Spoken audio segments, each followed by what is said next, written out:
Hello and welcome back. In this session, we're going to be discussing translating strategy into action plans.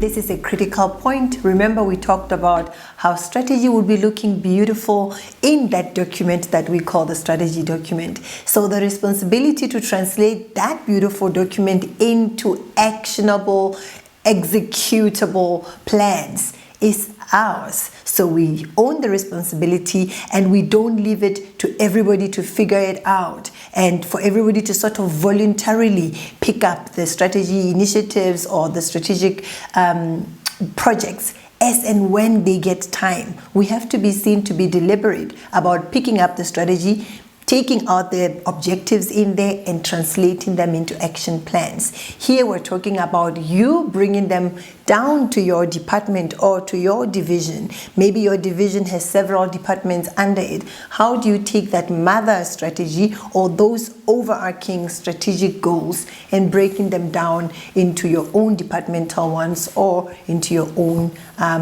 division objectives? So that's what today's discussion is going to be about. It's going to be very practical with examples. But before we do, let me just give you key takeaways, the key points that I want you to derive from today's class. The first key learning point that I want you to take away from this session today is to learn how to create SMART objectives from those strategic or organizational goals, to break them down into SMART objectives.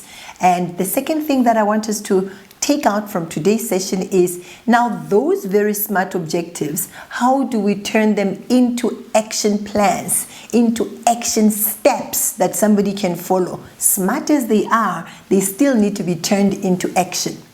The third learning point that I want you to appreciate today is to appreciate how to monitor and adjust your action plans. We spoke in the first session about how that life and circumstances, conditions within our environment are constantly changing. And therefore, you may have made action plans to fit a certain context, but things have since changed and your action plans must also be seen to be changing. Maybe the finances that you had wanted are not coming through as had been expected. Maybe the timelines that you had anticipated have been adjusted. Maybe other competitive forces have since transpired outside in the external environment and you need to adjust your plans accordingly. Or maybe the data that you're working with is informing you that you must make adjustments. How do you do that? So we want to factor that in so that we still remain flexible and agile as agreed in the first session. The last learning point that I want you to learn is to understand how you set a clear roadmap for everybody in your team to understand what needs to be done. Remember, the strategy has its own bigger roadmap and it's usually a long-term roadmap, maybe 5 years, maybe for 10 years. So it's important that we come in and drive those actionable shorter to medium term goals for people to understand what role they must play and to plug and play. So those are the key takeaways I want you to get from today's class. So I want us to delve into this translation of strategy into action plans, and I want us to highlight the most important thing. At an overarching level, we are saying that we want that beautiful strategy to translate across the different departments within the organization. So usually that's where it's really difficult for people to say, okay, so this strategy document says this as an overall goal. How do I take that overall goal and make it work in my department?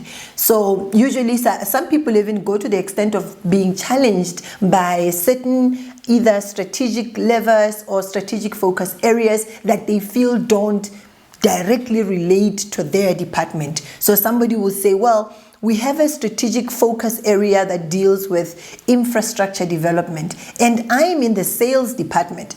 How am I going to contribute to infrastructure development? So we are trying to also help you tie in so that you can sort of apply yourself a bit more practically on how you or your department can play a role in a broader goal that speaks in that sense. So we are trying to, from this session, give examples on how you can take an overarching goal or a more organizational goal and bring it down to your department. And what is the importance of this?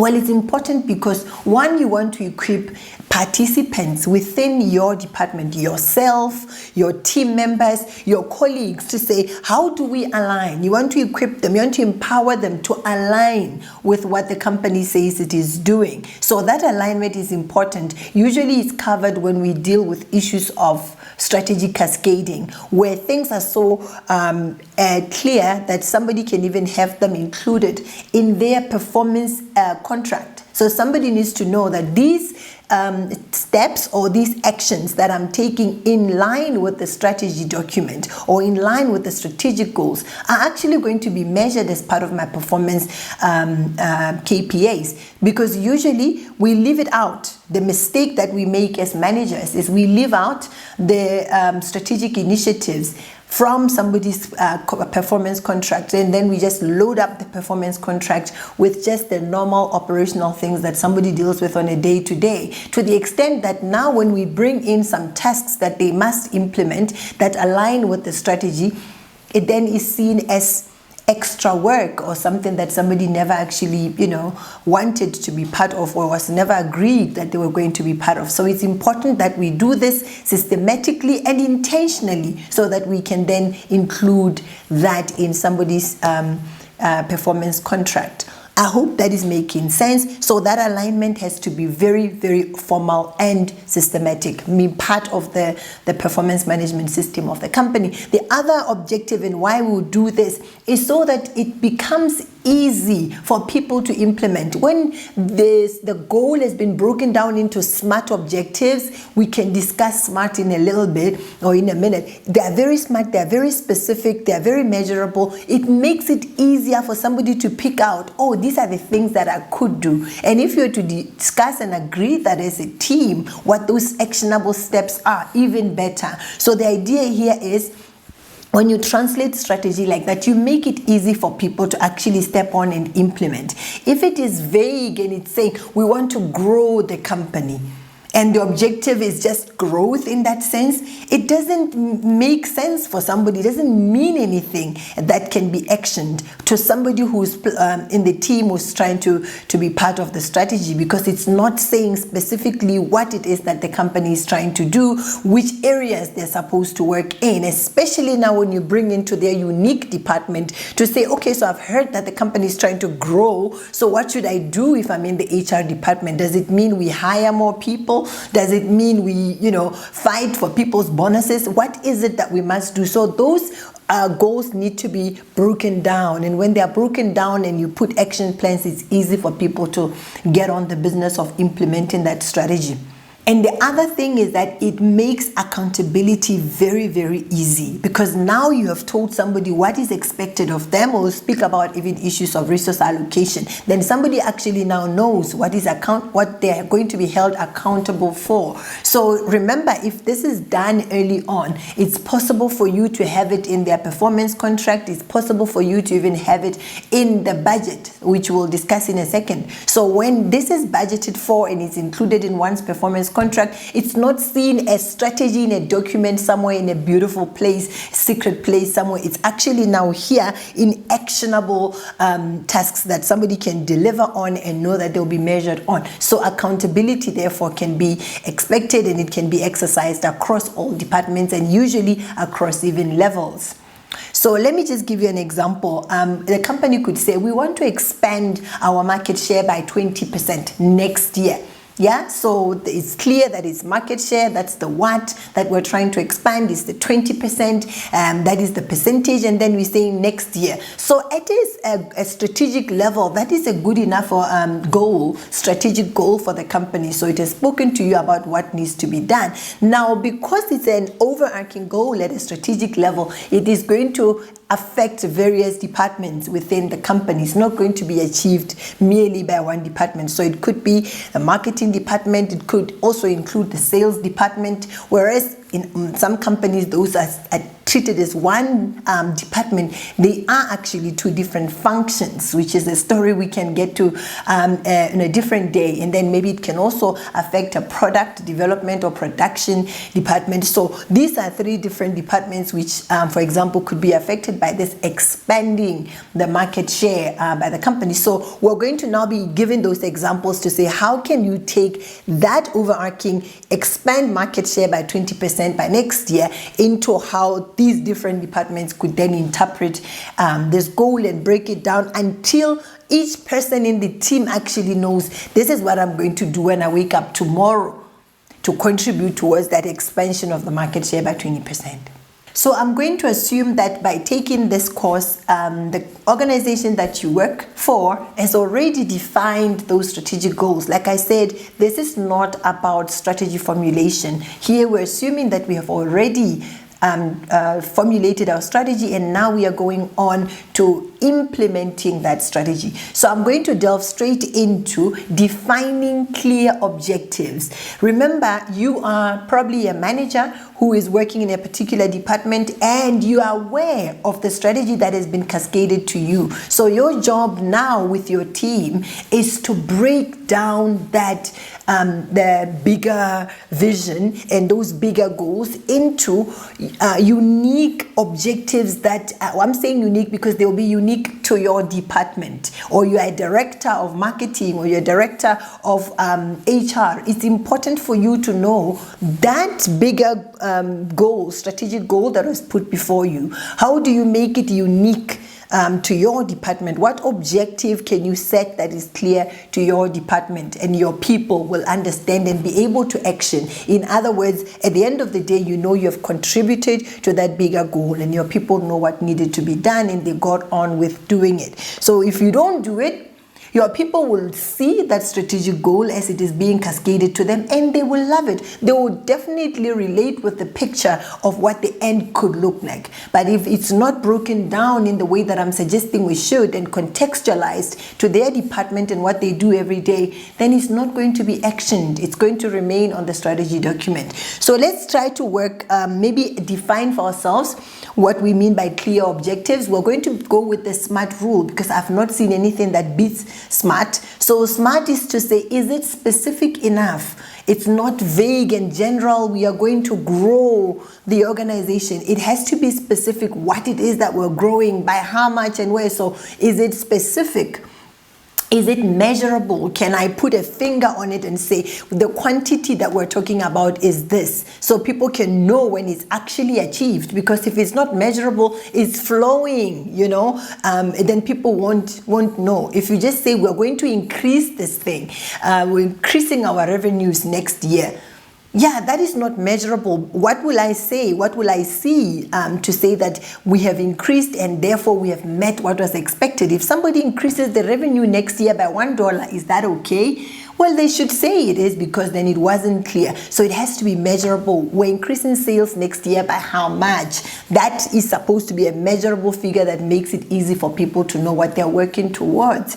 So specific, measurable. Is it achievable? So here it's going to be speaking to issues of reasonability. People need to know if what you've put there actually is reasonable. And this is where an understanding of the market comes in, an understanding of your business, an understanding of the capabilities of your team also comes to play. That is what we have to collectively say. Is this thing here achievable? And sometimes something could be achievable, but for purposes of growth, we want to make sure that it's a stretch goal as well. It's not just achievable in the sense of people achieving something within their comfort zone. So even as we talk about achievable, we still leave room for the stretch goals. And those stretch goals are exactly that, a stretch, not to burn the team down to the point where they can't function the next year. So it should still be stretch goals which are achievable, where people are not dead by the time the objective is achieved. So is it SMART?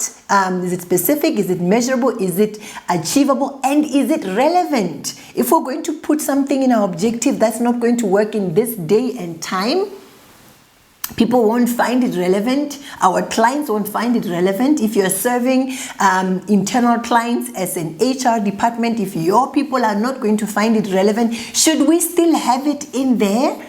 So you're not going to just be putting team building activities that people don't find relevant. So we have to say, is it relevant? Here again, it's going to call for our understanding of the market, our understanding of the trends. And if this is not factored in, we're going to see ourselves implementing some of these initiatives, and they are not giving us the results that we're looking for because they were not relevant. So when you make an objective, you have to measure whether or not that objective is relevant. And when we later introduce entrepreneurial thinking, you will see that this is actually so core in the survival of your business today. It doesn't matter that you are a giant like Nokia, which we mentioned in the first class. If the things that you're doing are continuously losing relevance, or the competition has moved so fast, or the client preferences have since evolved and you have not evolved, that objective that you've made, it could be specific, but if it's not relevant, it will not give you the results that you're looking for. And the last one is speaking about time bound. By when? I think this one, we all know, there's no argument here in this class about these SMART objectives. It's the actual action and the in practice realities that as soon as you say to people by when, it's like love has left the building. People just don't like the idea of this by when, because we fall short and we don't want the pressure that comes with putting a timeline. But a timeline is good. It helps keep us on our toes, and also to know that this strategy is not going to sit here for 5 years and achieve itself. We actually have to factor it in and get going with it. And it's usually got many, strategic projects. We have to take one, finish it, and get to the next one. So we're not going to leave it there for a long time and it doesn't get done. So there has to be a by when.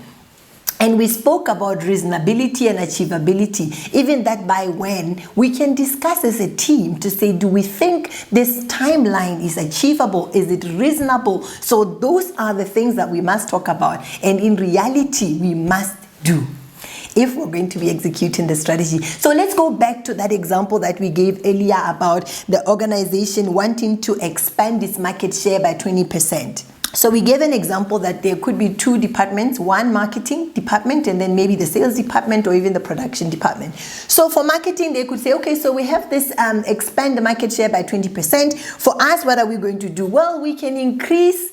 Now that's the smart objective coming from the marketing department, contextualizing that bigger goal to marketing to say, okay, we'll expand our social media engagement by 30% in the next 6 months, for example, and we'll do that through improving our content and campaigns, or scheduling our content and campaigns. So now the question is this here specific enough? I think it's sort of specific. You've spoken about the what, which is the social media engagement, and then you've also put in the measurability there by 30%, and it's time bound by 6 months, and then you're talking about the content campaigns that you're going to put out. Are those content campaigns relevant? Do people today consume content? I would argue yes, people live off of content. Maybe the relevance that we have to speak about is whether you're going to put that in your newspaper, on the billboard, or maybe you're going to put it online. So maybe you're going to say some of those modes are not relevant. So maybe we may want to include in this SMART objective the mode that we're going to use. Maybe say through digital content campaigns. That way we're saying we're improving the relevance of this objective. So when you do this as a team, I would encourage that team members would participate in a setting of this nature to say, guys, what do you think? Do you think this here objective, one, is it fully aligned to this goal, this strategic goal of expanding market share by 20%? Most of us will say, yeah, I think if we do our part as marketing, ours is to run these campaigns to bring awareness, to generate people's desire to engage with our thing. So yeah, I think it would work. So 30% in 6 months. Increasing engagement by 30% in 6 months, is it achievable? Are we just lying to one another? The knowledge of the market comes in, the knowledge of your team and its capabilities, even the budget that you have to say, yeah, with the budget we have, I think we can pay and do paid sponsorships and get this digital content reaching people, and we can get people engaging. So this then would be a smart goal that's coming from what the organization will have put as a strategic goal. This one now is a marketing specific objective.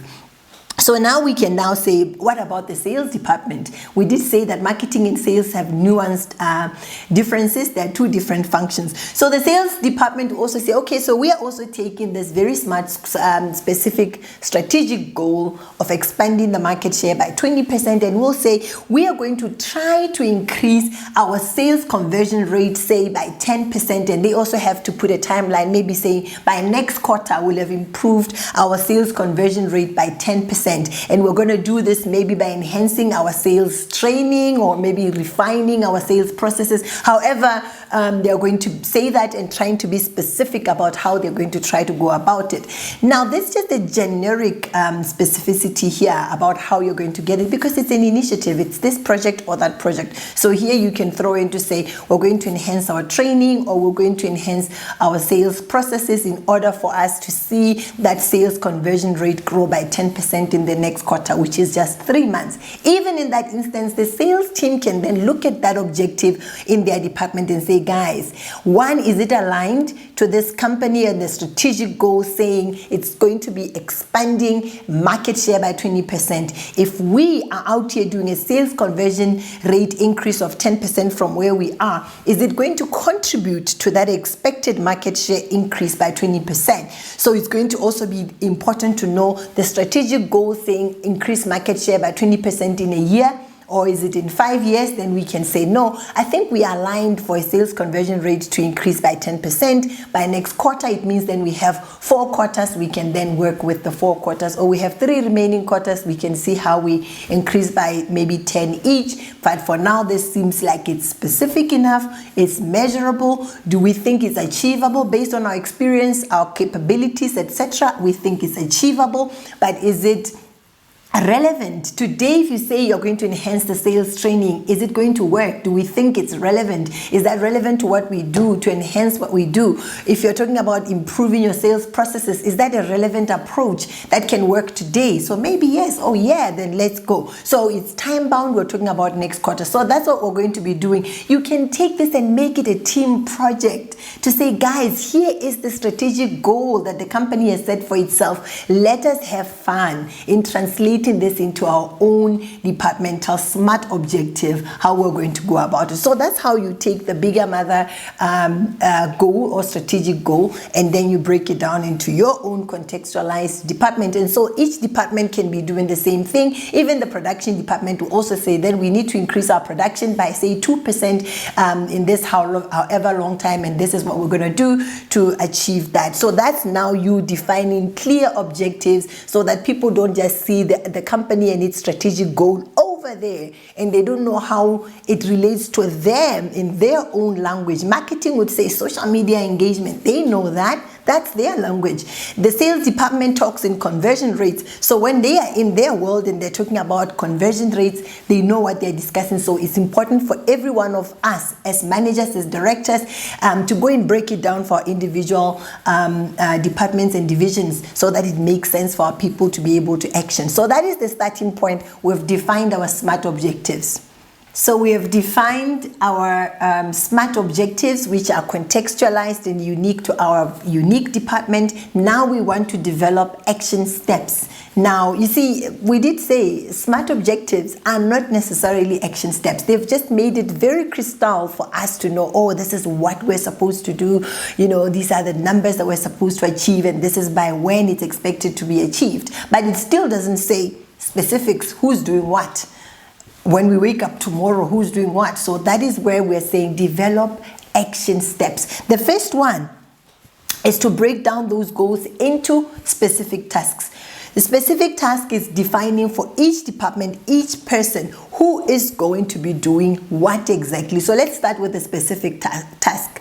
It has to speak to things that people would either be aware of that they maybe normally do, or things that people normally don't do. Remember, when somebody is doing operational work, it means that's something that they do day to day to day. But if we're introducing a strategic initiative or a new project that we're, as it were, it may include some activities or tasks that somebody is not doing day to day that they may be aware of, but they're not necessarily doing them every single day. So it's important that we then specify what those tasks are, so that if somebody needs to be empowered to do them, maybe trained to do them, that can then ensue. But it will not happen until we know what are those specific tasks, what are those, even if it's a clear project to say we're going to run this campaign, we need to know what is supposed to be done. So we break down that big objective of campaign into what somebody needs to be doing as a specific task,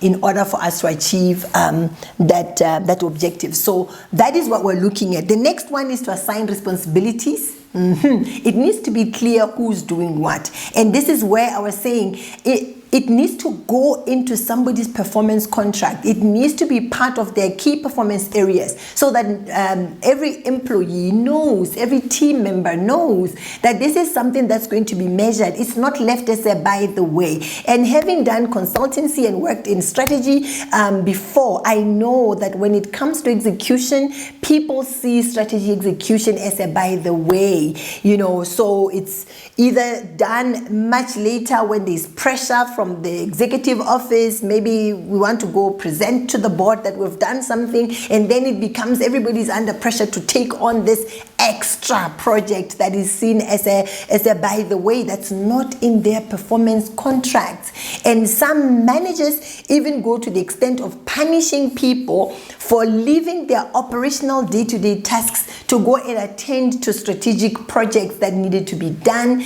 because they usually involve collaboration with other departments, which is something we'll talk about later. So this work that is being done to push the company from where it is to where it needs to be, it may call for things which are not normal day-to-day operational tasks. It may mean that your team members must go and do certain other tasks which are not the normal tasks, and you must allow for that to happen. You must sit with the team and agree what those abnormal tasks are going to be, because we're trying to achieve something a little bit abnormal for the company to set it apart from the competition.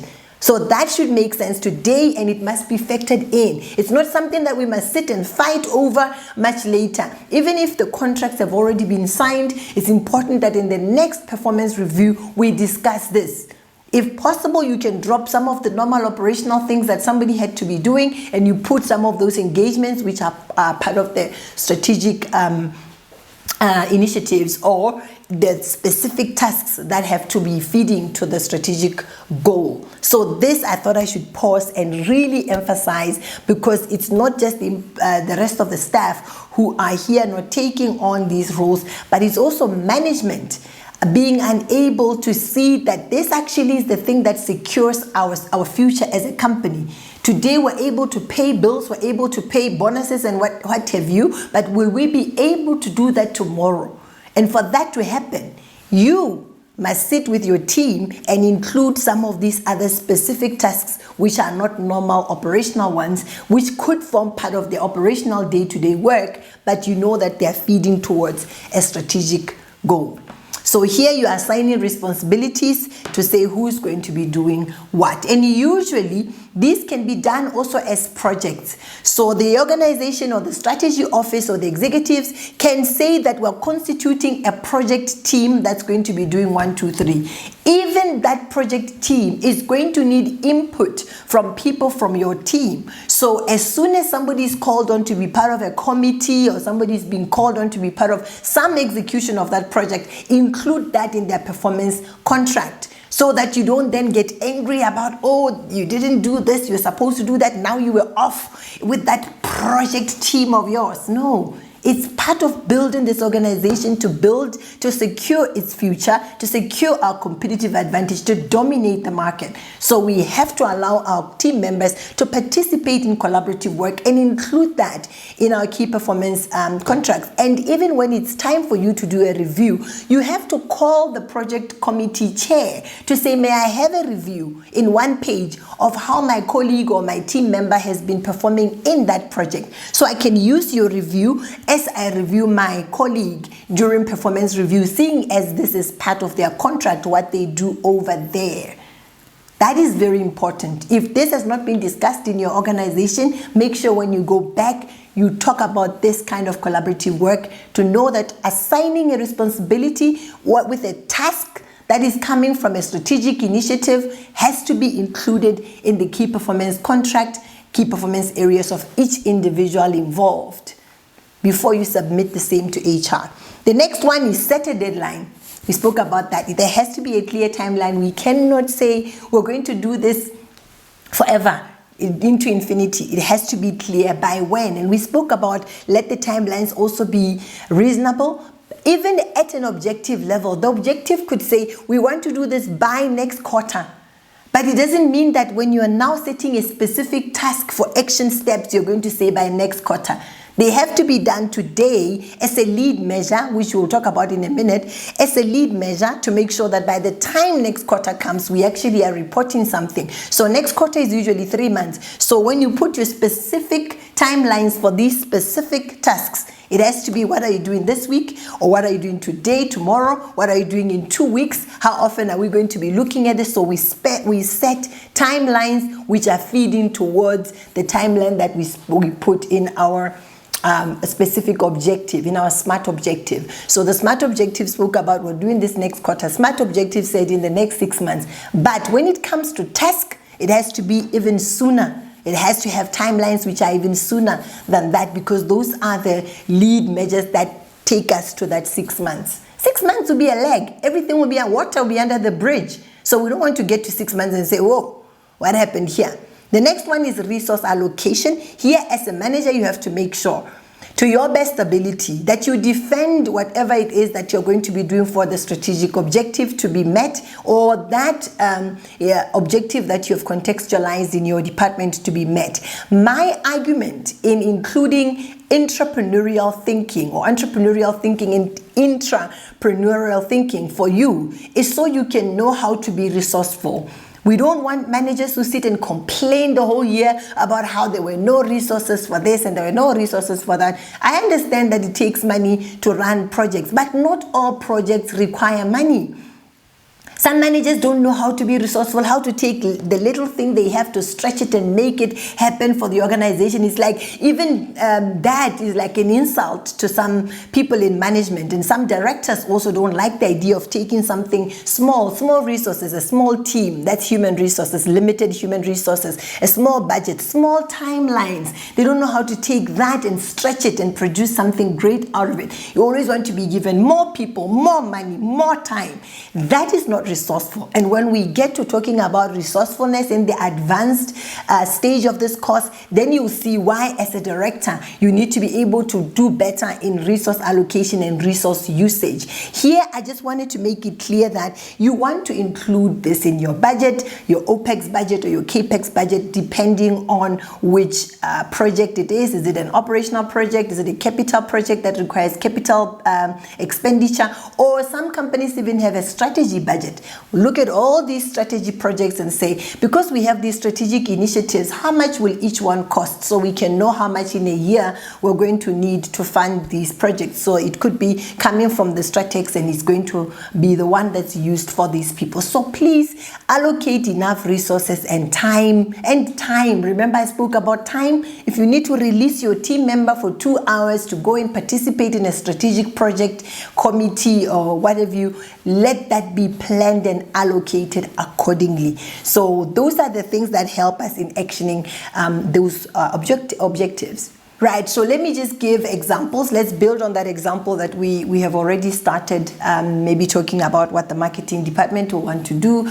Remember, here we're still talking about developing those action steps to enlarge or to to build on the objective, that SMART objective that we gave ourselves. Now, we spoke in marketing that we're going to be creating content. We wanted to be engaging content. We increased the engagement by 30%. How are we going to do that? So in this instance, we'd say, okay, action steps. 1, we're going to be developing targeted social media campaigns. Now we are very clear. Social media campaigns, when we say targeted, we identify the group. Is it going to be 18-year-olds? Is it going to be 20-year-olds? Is it going to be retirees? We're going to be creating social media content that is meant to reach those people. And I'm not saying that by mistake. Retirees actually are active on social media. They're staying in contact with one another from across the countries and across different cities. They are busy. Even at the farms, they demand that there should be Wi-Fi. So you want to be specific and say, we are going to be, these are actionable steps,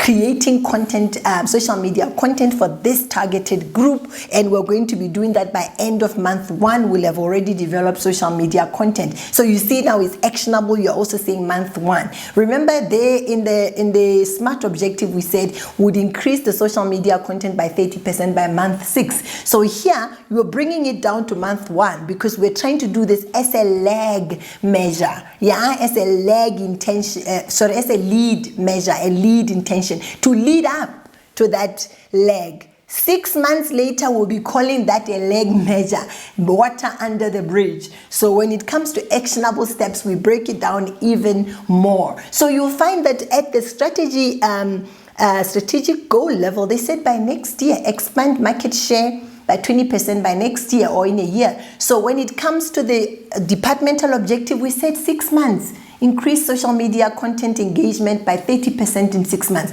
When it comes to action steps, which is where we are now, we're saying, well, we'll do that social media content for this targeted group by end of month 1. Now we're beginning to talk, and we're going to increase content creation output, what we put into our social media, creating it, producing it, putting it on our social media platforms. We increase that by 50% by month 2. So month 1, let's get content created, guys. We're targeting this group, let's go. At the end of month 1, we've done that. Month 2, we want to increase that content creation by 50%. So now those are actionable steps. We spoke about who is going to do it. Here we have to be very specific. We're sitting together as a team. You are the manager, or there are a couple of managers there. We have to say, guys, or directors there. We have to say who is doing this. In this case, we can say the social media manager and the content creation team. You can even put them in names there. Usually some organizations don't like putting names because the name for the social media manager could be Veronica now, and then she's serving notice and she's going to leave next month. Therefore, we don't need for it to be Veronica. Whoever else is coming to act for Veronica, or whoever else is going to be employed, if they're coming in the title of social media manager, they're taking over that responsibility. So that's why companies like doing away with names. A social media manager, whoever the name is going to be, however long they have been on the role, this is what they're going to be helping us achieve for continuity purposes. You don't want somebody to come in and say, yeah, but it says here that Veronica was supposed to be creating social media content, increasing it by 50%. No.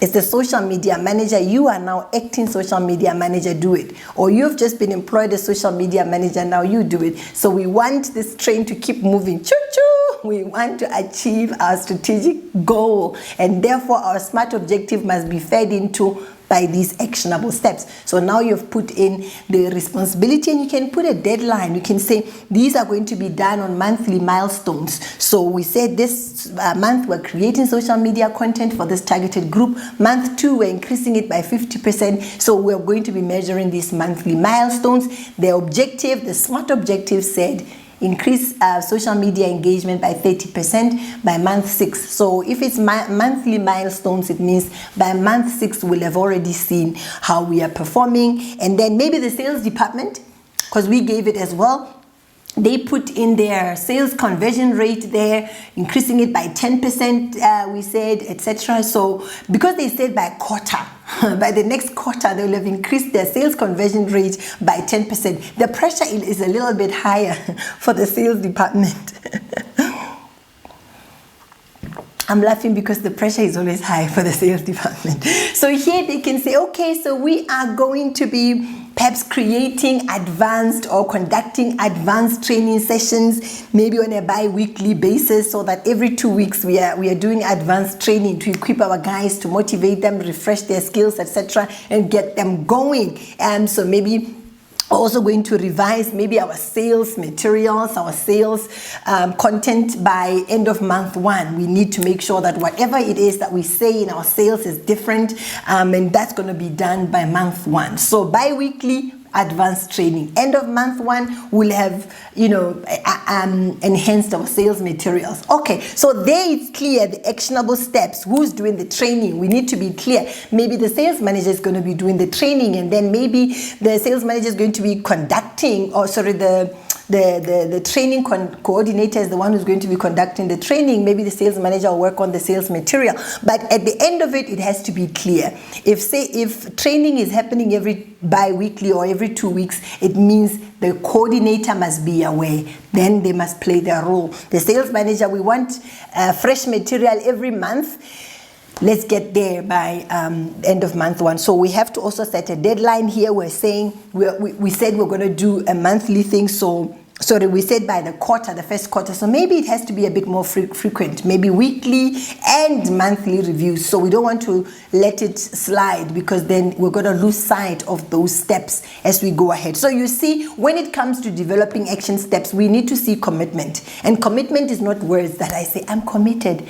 It's when you do what we've just done. Here is the SMART objective. Here are the actionable steps. You're creating content by this month. You're increasing that content by 50%. We are going to be measuring these milestones by the month. You're going to be providing advanced sales training every 2 weeks. We're going to be measuring this every 2 weeks or every month. So it's clear. Commitment to action, our strategy, is not something that we say, my heart is really into it. No. It's by action. It's when you sit together with your team and you agree these types of things. Then you can know as a director you are well on your way into achieving the strategy. Is it going to be achieved 90%? Maybe not. Conditions are changing. But you've shown your commitment at an action level, that the baseline that we were talking about at that time, we will probably be much higher in the next time we review the strategy. So I'm going to summarize this by requesting that we draw up a roadmap, create a roadmap that people can see. Yeah, it's one thing to discuss these types of things, but if there's no clear roadmap, people can't relate with it, people can't see it, sometimes even paste it on a wall that people can see every day that this is what we're going to be dealing with.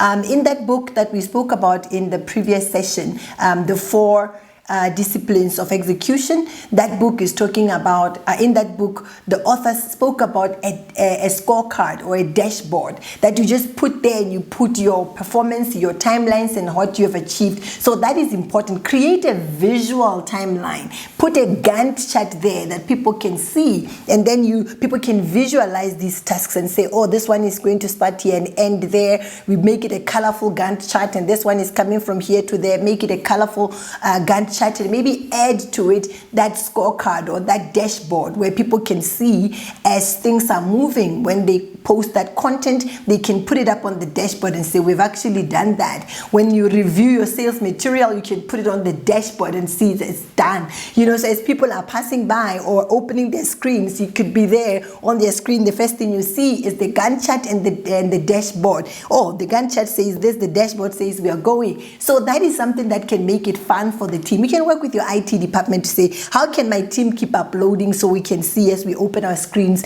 that this is what's happening. So it makes it stay alive, stay colorful and current. And the other thing is define the dependencies. Yeah. People need to see this task here is depending on this one being complete, so that team members here can be aware that what I'm doing is actually going to hold up my colleague if I don't finish it on time, because according to this Gantt chart, their task is depending on my task being done first. So in a Gantt chart, you actually see it very well because there will be an overlap there, or you'll see that once this one is done, it will require that one to be done. I know that there are project management tools as well that you can use, but sometimes they can be complex for people who have not done project management tools, not studied project management tools in that way to understand what they are. But if they have, to be a good one to show, because then it's automatic, they can see. But you can even put it on the Gantt chart so people can see, oh my, this one here is going to start after mine has started. And that can be a discussion so people can see that my task is depending on your task being done. It's usually simple when we are talking about people in the same department, but sometimes the dependencies cross over to other departments. So if you're a director sitting there or you're a manager sitting there, you need to be aware that some of the tasks that your team must perform to advance a strategic initiative, not to advance their normal day-to-day, but to advance this particular strategic initiative, they are depending on people from another department. Why am I bringing it to your attention? Because you need to go and talk to those other departments. You need to engage with them to say, guys, our work is depending on you finishing your work. So this part of my task is depending on your team finishing this task. And that has to be a transparent discussion, a lively discussion that shows that we are all aware that this here is a strategic organizational goal that we are all playing a part in. So it's okay to go to the production department and say, production, you are really going to have to meet your part on increasing those production quantities by 1% as you have written here, because my sales team actually can't sell if the production is not out and done by then. So this is a discussion that must be had, and those interdependencies must also be captured in everyone's performance contract. Let these ensue early on. Worry yourself with these breakdowns early on so that they can help you in your planning of work allocation. So you say, oh, we're going to need this production department to ramp up their work so that we can ramp up our sales and meet this expansion by 20% strategic goal. So everybody in every department has to have that included in their performance contract, and voila, throughout the years, just to engage to say, my collaborating department, you have me, please make sure you deliver on those productions so that my sales team here can be delivering. So there's that give and take, and we cannot continue to sustain those silos and the silo mentality, because it's only when we're working together. Look at this example, for example. Look at this example. The company is trying to achieve 20% expansion of the market share. That's a huge deal. That is a strategic position that the company wants to take. It will not work if the production guys are saying, no, we are production. We don't care to know what you guys are doing at sales. We are the core business. No. And we cannot have the marketing team say, yeah, let the salespeople push it. We are marketing, we'll continue running our billboards as usual. No, everybody has to pull their weight and say, oh my God, for us to actually push the market and get 20% market share, it's not going to be a joke. So everybody must push towards the same goal in their own unique department, but congruent, working towards pushing and helping the company achieve that bigger goal. So I was just emphasizing here that there are dependencies, and those dependencies must be factored clearly into individual KPIs. And then make sure that there are regular reviews. This is you creating a roadmap, yeah? In the roadmap, say that there'll be regular reviews. You can even show them on the Gantt chart to say we're going to be having monthly reviews of how we are doing, or we're going to be having bi-weekly reviews of how we are doing. Please don't make them just too far, quarterly and whatnot. I know there are those who leave it to the quarter, or depending on when the CEO is going to the board, that's when we'll review it and quickly cook it and take it to the CEO. I don't think it should happen like that. Commitment from you as the directors and the managers and the lower managers is to do this frequently, to show your commitment that by the time quarter one is done or quarter two is done, you have been at this. You have been doing this and you have something to report. So create a roadmap that has got those timelines also inserted in there. Why is a roadmap important? One, it improves communication. Remember, we spoke about this. One of the things that makes strategy execution a nightmare is communication. People not knowing which part are we playing in the operational side,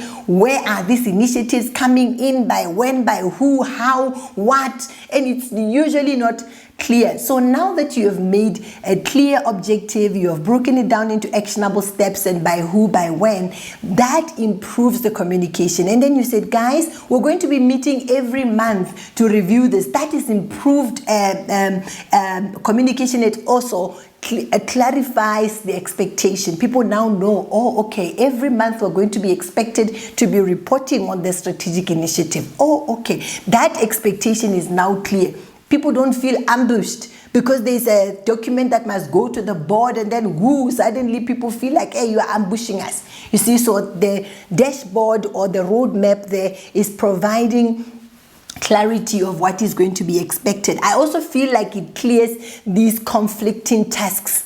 When you have a clear roadmap, people see, oh, this task is actually overlapping with that one or this one, because it's depending on that one, it's going to not work in this way. So you are making those discussions open, objective. You are not out here being petty. Your colleague can see that you're really trying to pull the weight, as we agreed at the strategy session. Here at an operational level, we're trying to clear conflicting tasks or even sometimes overlapping. Marketing shouldn't say, oh, so now why are salespeople busy pushing this when we were the ones to be pushing the campaign? No, you can sit and clarify to say, no, as marketing, we need you to actually, yes, go ahead and push the content on the digital social media, and then we also must push the sales on the ground, on the one-on-one, etc. So people shouldn't feel that there's an overlap. You sit and you clear those conflicting tasks. I think that's why a roadmap is important. And the other reason is that roadmaps make it easy to do performance review. They make performance review transparent.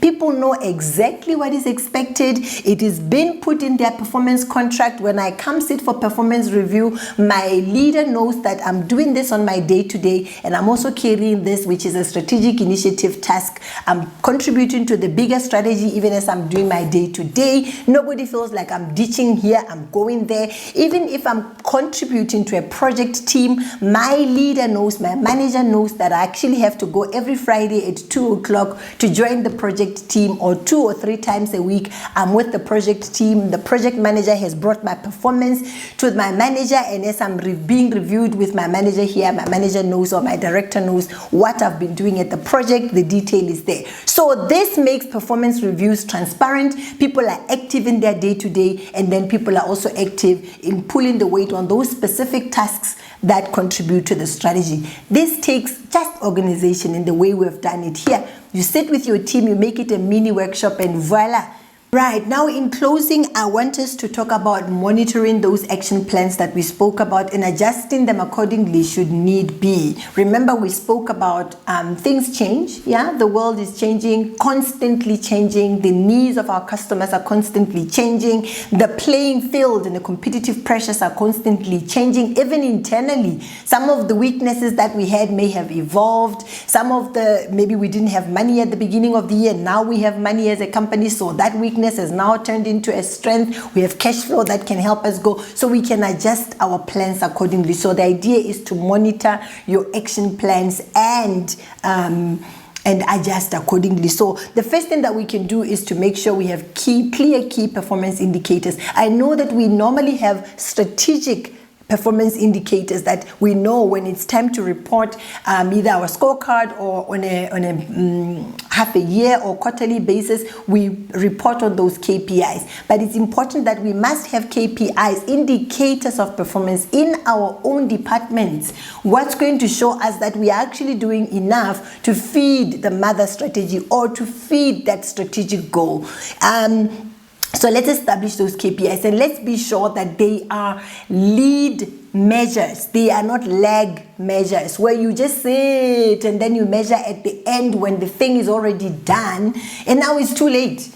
You said you're going to achieve this as a specific objective in 6 months. 6 months have now elapsed. Now you're here to measure. That's a lag measure. So that KPI may not work if you're trying to get somewhere. So you may take some of the measures that you want to do towards that objective and say, okay, so we're going to measure this every week so that we are clear about how we are doing. We get an indication of how we're doing before the 6 months elapse or before the 1 year elapses. So it's important that we have some lead measures. the measures the indicators that we're going to be looking at there before the date actually comes, so that we have time to do something about it. Let me give you an example. Instead of, for example, measuring staff turnover, and you say we want to decrease staff turnover by 5%, or we want to cap our staff turnover by 3% at 3% every quarter, or whatever the story. Staff turnover is already a lag. You are measuring people who have left the company. That's a lag measure. That's water under the bridge. They are gone. What's the point in you coming to your senior management team or your senior leadership meeting or your board meeting to say, I have 3 people who have left us? So that is why we're calling that a lag measure. It's water under the bridge. So if you have that lag measure, can you now create indicators which are more lead measures that say, how many team building activities are we having in a month? You see, now you're trying to keep your people employed in the company. You can talk about the number of training engagements or the amount of money that's been spent on training. That's you now dealing with indicators that we're doing something to retain our people. What is the percentage staff morale every quarter? So that in a year you don't say, oh, we have a staff turnover of 20%. Did you measure the staff morale in and out during the year? Make it easy, automate it, so people come in and they put a smile, they click on the dot, they click on the face, happy face, sad face, neutral face every week when they close, or every Monday when they come in. I would rather put it on a Thursday. So they can click on the face and it shows you the general morale that the team has. So what am I saying? You want to make it a lead measure that can give you an indication, so that you don't wait until the staff has gone and you say, we measured our staff turnover, it's at 3% or it's at 5%.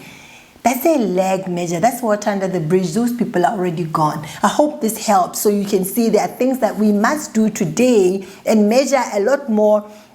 Engage a bit more on certain items before it's too late. And that is why even with the market expansion by 20%, it's a strategic goal. But we want to be able to, along the way, do things that can help us achieve. So we don't get to the end of the year and say, oh, we actually have not managed to achieve 20% increase in market expansion or market share. So then we have conversion rates that we're measuring all the time, or maybe bi-monthly. We are busy training people, so those are good lead measures. We're training our people, we're measuring the training bi-weekly or every month. We're out here creating content, we're reviewing our content, etc. So let me give you an example of a marketing department. For example, marketing department could talk about, we're going to trace the indicators of engagement, because they spoke about engagement earlier. So in that case, they're tracing and they're tracking and reporting on how their content is performing. That way it's better, it's easier, you can see and adjust accordingly, which is something that I want to talk about now, which is flexibility. You want to be able to pivot as and when it's needed. You want to adjust. You don't want to say, these are the agreed action plans, therefore we must deliver them just as we have spoken. Things are changing. The world is changing. So we must be able to pivot accordingly and adjust our action plans accordingly, so that they are relevant and more doable. So that requires a little bit of flexibility from us as the team that is executing on the strategy, even the directors. We all must be understanding of the little tweaks that need to happen to the action plans agreed, so that people are able to implement them. That's a key thing in monitoring and adjusting your action plans. And so you also want to give feedback. That's another key thing. Continuous feedback to the team. We are out here doing this thing. Let's not have that strategy document sit over there. Even the action plans, they cannot be done nicely in a nice workshop and then we disappear. And those weekly or monthly reviews or quarterly reviews don't happen.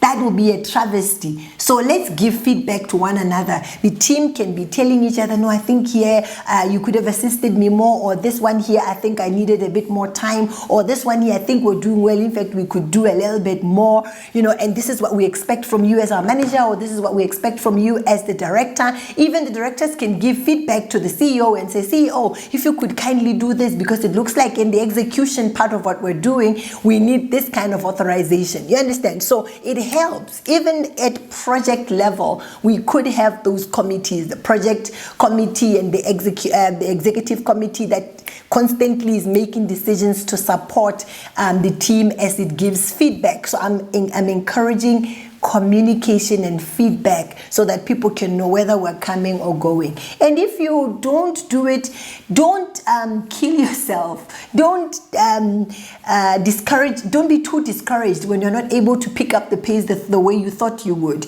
It takes time to master strategy execution. But don't give up altogether. If it's been 6 months, call the team and say, guys, it looks like we're slacking on our strategy execution. Can we try to reconnect with that spirit where we started, where we had put together our nice action plans, and let's try to pick up the pace and see if we can do it. Because we need it for the company to be competitive, for the company to grow and be sustainable and keep our jobs ultimately and serve our clients. We need to be doing this. So let's reconvene and let's pick up the pace again. So that helps. So the continuous feedback and communication. The other one is tools. I spoke earlier about some project management software that you can use. Some people even create dashboards. Yeah, you can use Power BI dashboards. You can have somebody in your IT team, or even our graduates can develop something for you that you can use to populate and manage your action plans and your KPIs in your department to see how well you are doing. Or as a company as a whole, which can be a bigger project, we can have somebody in the team actually update for the entire department where we are as we are meeting on a monthly basis or however frequently we have agreed, so that at least we have a dashboard as we agreed earlier, and we're using technology to help us develop that dashboard or to help us update our status board. This one is green, it means it's done or it's on track. This one is amber, it means it's borderline, not doing too good. This one is red, it means it's behind schedule. We need that. At least those color, status symbols can show us which project actually needs to be picked up, or which team needs to be applauded because they are green, etc. So it gives an indication of how well we are doing on our strategy execution.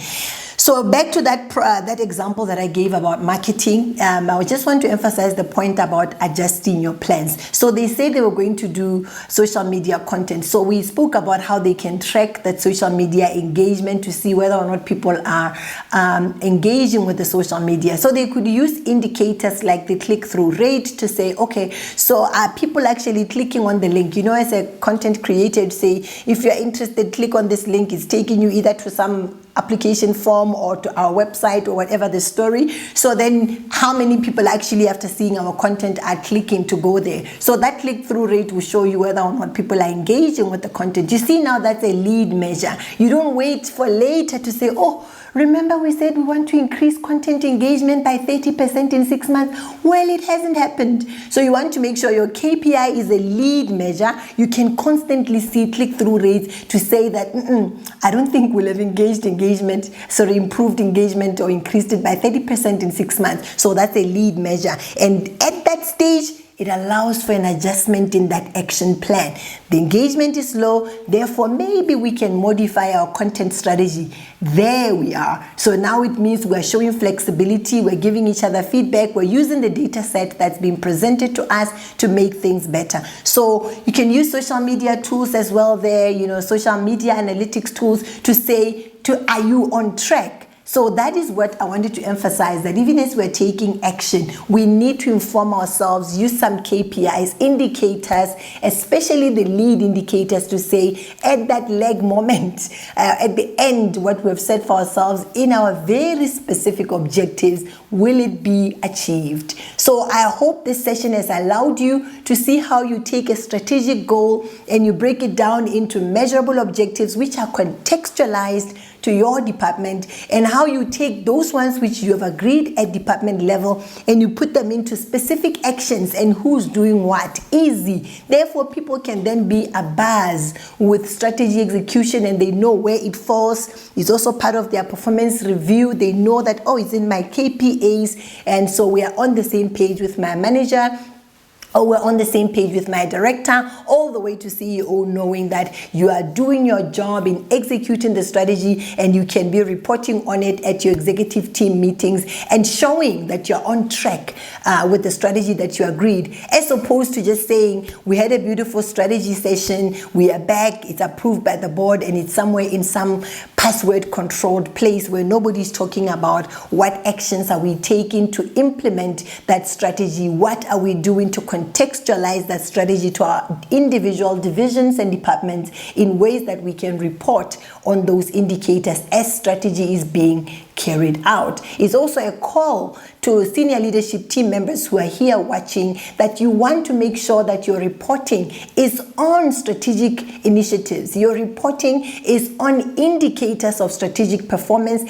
as opposed to just indicators of your operational performance. You want to build in these strategic objectives, strategic initiatives into your team's day-to-day work. You also want to work together with other divisions, other departments to make this dream come alive. Let them have their own KPIs there. You also have your own action plans for your team so that when you come together as a senior leadership team, you are reporting on things that you are doing day to day, but which are of strategic importance. So that the last strategy session that you set for, where the baseline was over here and the dream position was over there, you are doing something on a day-to-day. You and your team members, you're doing something on a day-to-day to make sure that ultimately that dream place is being achieved.